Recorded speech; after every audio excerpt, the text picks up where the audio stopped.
Hello students, let us discuss on the first example of disaccharides, that is sucrose.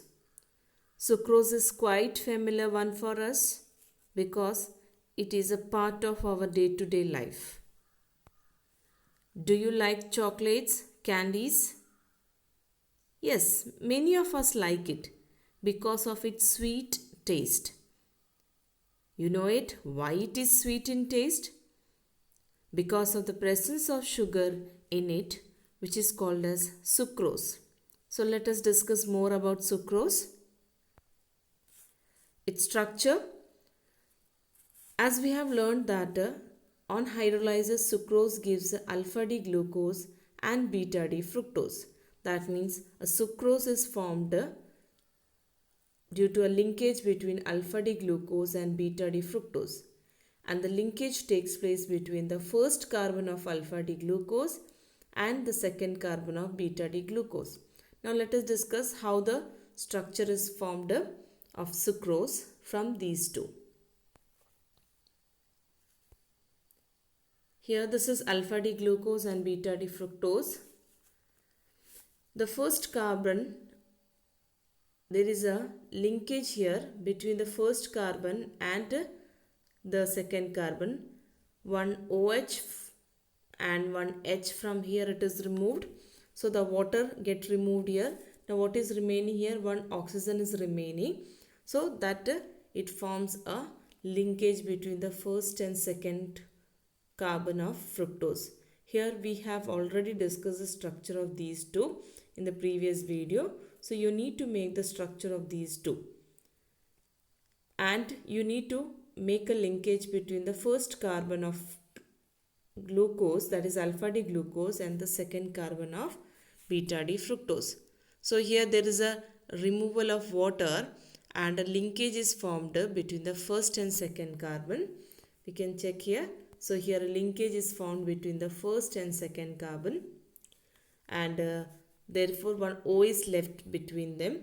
So that linkage is called as glycosidic linkage, and it is called as 1,2 glycosidic linkage because the linkage is formed between the first and second carbon. So that is the formation of sucrose, or we can say the structure for sucrose.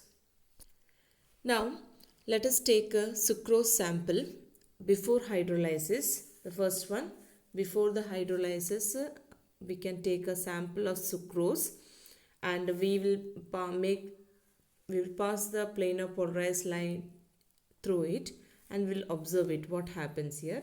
And in the second case, we are taking sucrose after hydrolysis. After hydrolysis means after hydrolysis the sucrose get converted into alpha D glucose and beta D fructose. Now let us check what happens when the planar polarized light passes through it.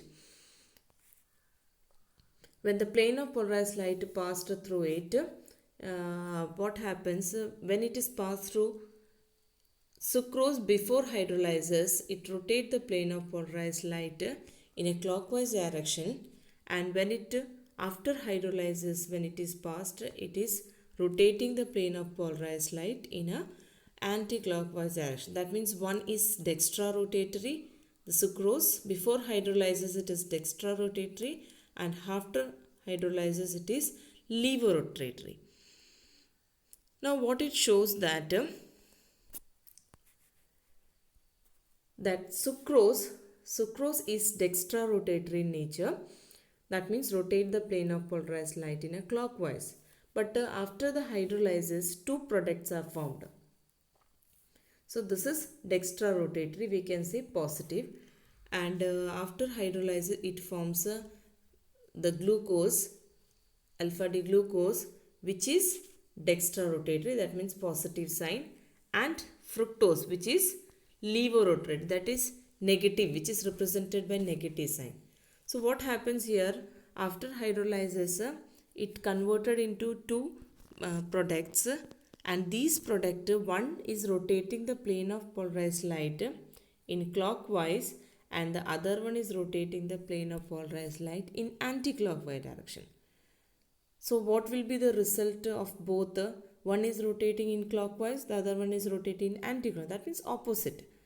So finally, but what we it is observed that the magnitude of rotation is different, because one is rotating at this angle, that is 52.7, the other one is in the other magnitude.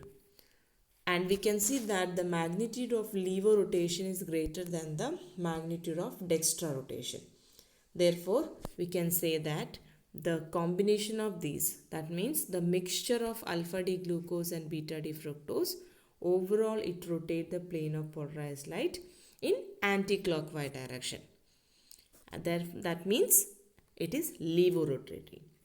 So that's why we can say that this sucrose, before hydrolysis it is dextra-rotatory, and after hydrolysis, because after hydrolysis we get the combination of these two, which is levo-rotatory, that is negative sign.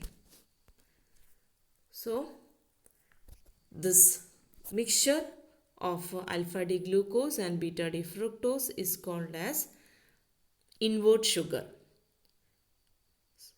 Invert sugar, let us discuss what is invert sugar. The hydrolysis of sucrose brings about a change in a sign of rotation from dextra to levo rotatory, and the product is formed is called as invert sugar, and the process is called as inversion of sugar. So just now we have discussed that before hydrolysis the sucrose is dextra rotatory, but after hydrolysis it becomes levo rotatory. So there is a sign of conversion of rotation from dextra to levo.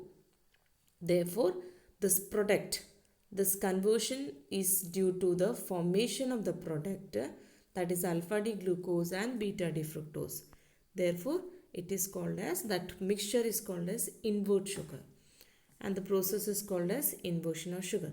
It is one of the quite important definition for the exam purpose. Usually it is asked, what is invert sugar?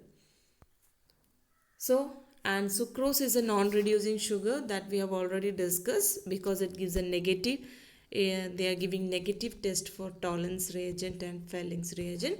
So it comes in the category of non-reducing sugar. Sugar, we'll get sugar from sugar cane. That is quite familiar for us. Let us summarize this one. In this we have discussed on hydrolysis of sugar, and next the structure of sucrose, what is invert sugar, and it is a non-reducing sugar, and the source of sucrose is, that is cane sugar. Homework for you, you have to define inversion of sugar, what are the product of hydrolysis of sucrose, and draw the structure of sucrose. So this is all about sucrose.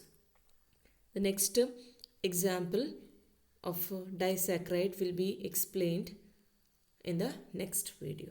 Thank you everyone.